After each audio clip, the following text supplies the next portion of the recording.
ពេ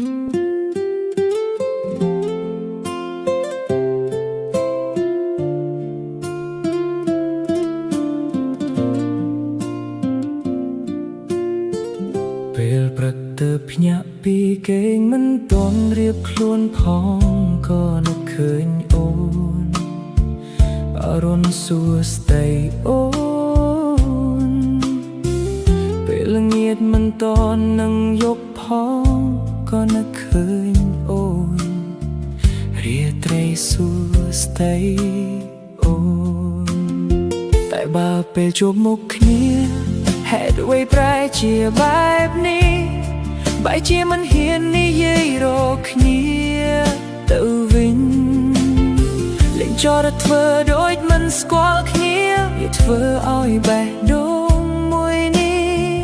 គួរឲ្យឈឺចិត្តណាស់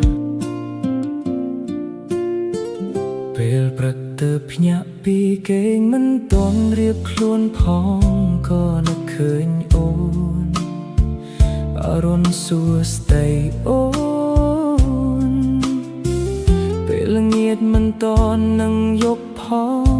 ក៏នឹកឃើញអូនរាត្រីសួស្ដីអូនតែបើពេលជួបមុខគ្នាហេតុអ្វីប្រែជាបែបនេះបែរជាមិនហ៊ាននិយាយរកគ្នាទៅវិញ